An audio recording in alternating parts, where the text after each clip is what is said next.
as you can see, the Line Leap logo is nice and big here on the front, and then once you turn it over to the back, there's actually a checklist of each of the bars that are participating in the crawl tonight.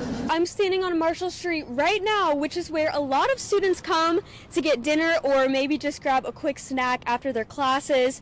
And the COVID-19 vaccine clinic will be happening again on Thursday, but students can also sign up through the patient portal to receive that vaccination at any time. I'm out here on the CitrusTV weather deck right now, and I have to say it is pretty chilly out here. However, the skies are absolutely gorgeous. There's a beautiful sunset going on right behind me right now. And Subramaniam says the education he received right here at Syracuse was key to his success. Since last Wednesday, the chapel has been inviting all students to services to learn a little bit more about religions they may be unfamiliar with. And if you remember when Syracuse showed a little too much orange during the wildfires over the summer, you'll be glad to hear a Cornell researcher is leading an initiative to install air quality sensors in 29 counties across New York.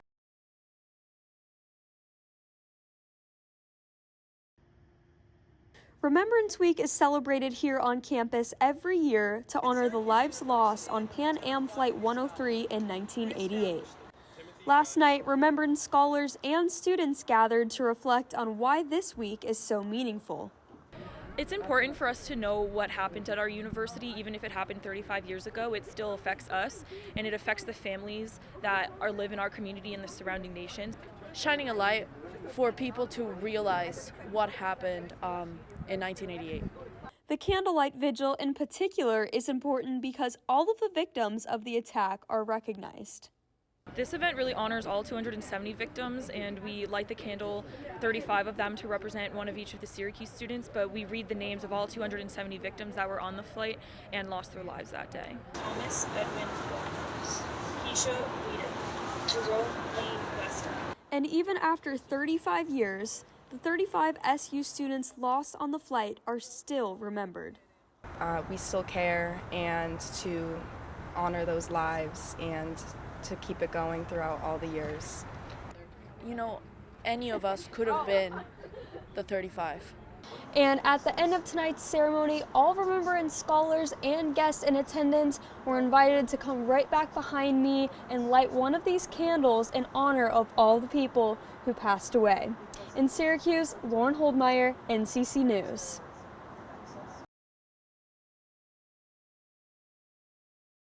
Good evening, guys. I'm standing on Marshall Street right now, which is where a lot of students come to get dinner or maybe just grab a quick snack after their classes.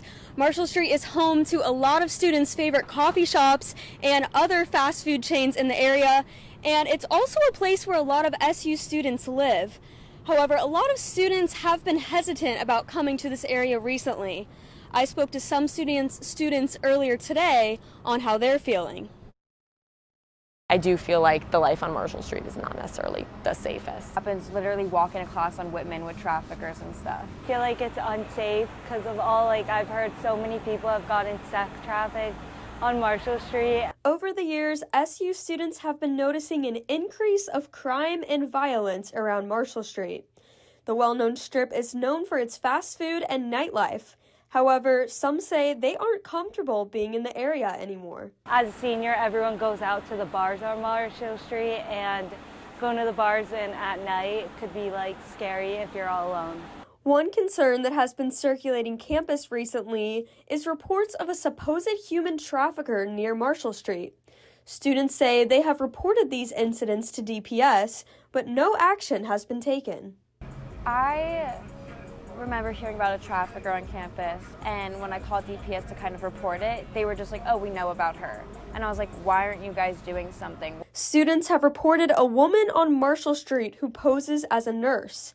She has often been seen wearing pink scrubs and asking students for assistance while they are alone. While none of this has been confirmed, it continues to cause fear. Do you feel like you would ever come to Marshall Street alone at night? Never. Never. No, why would I do that? And even just concern for physical safety, not just getting yelled at and stuff. And these students' advice to others who may experience similar events is to always file a report. Live from Marshall Street tonight, Lauren Holdmeyer, CitrusTV News.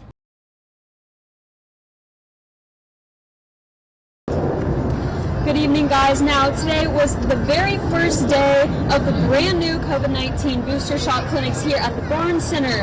And since the virus began back in 2020, multiple rounds of these booster shots have come out. But the Barnes Center staff is still recommending that all students stay up to date on the COVID-19 vaccination annually. This is important because as strains show up into this area, then that's how it mutates, and it's just going to keep mutating just like flu, and so it's really important for us to stay on top of our vaccinations. Signing up to get the COVID shot at Barnes is a simple process. Students can log into their patient portal through MySlice, select Student Resources, Patient Portal, and after logging into the patient portal, students can select the COVID-19 booster shot clinic. Pharmacist Frantali says Barnes will be offering only the Moderna vaccine. Students can choose to receive the flu shot at the same time, and the vaccine will be covered by most insurances. If your insurance doesn't cover the booster, Frantali says there are other options. Those insurances that we do not participate with, those are the students that we either give the option to fill out the grievance process where they can get approval for the university to pay for their vaccine, or they can go to an outside pharmacy or a provider that participates with their insurance. Despite efforts by the Barnes Center to inform students about the new vaccine, most people say they weren't aware. Today is the first day of the new COVID booster shot clinic at the Barnes Center. Have you heard about this? I haven't. Have you guys heard that the Barnes Center is now offering the new COVID booster shot? No, I have not. You haven't either? Pharmacist Frantali is hopeful that more outreach will mean more COVID vaccination appointments. But I think that more people, the more outreach that we do and the more people that get the vaccine will help increase the numbers. And the COVID-19 vaccine clinic will be happening again on Thursday, but students can also sign up through the patient portal to receive that vaccination at any time. Live from the Barnes Center tonight, Lauren Holdmeyer, CitrusTV News. So I definitely don't feel as safe as I should be feeling. On edge, more like observant. I'm gonna make sure I see my surroundings more. I definitely don't feel as safe as I did. Knowing about it now just makes me feel comfortable. Just standing and shooting like anything could happen. These three seniors are only a few of SU students who now feel unsafe on campus. But the acts of violence are just a small factor of insecurity in comparison to feeling uninformed.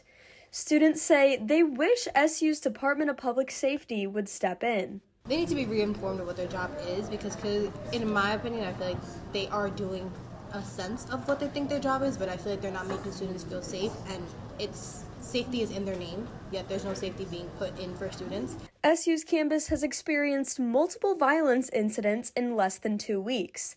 Syracuse DPS reports 2 incidents of swatting, one on April 9th and one on April 14th. An incident of sexual assault was also reported in Thornton Park on April 14th, as well as a deadly shooting that occurred just a mile off SU's campus on Tuesday. Students say it seems that DPS has been sweeping this information under the rug. They definitely should be doing more. I feel like it shouldn't be just emails, maybe like mass announcements through like populated areas like the Shine Center. Huge campus, and I don't know, I feel like sometimes safety is not, very present in this campus. And many students are hopeful that DPS will begin to prioritize informing students about violence happening on campus. Reporting in studio tonight, Lauren Holdmeyer. Guys?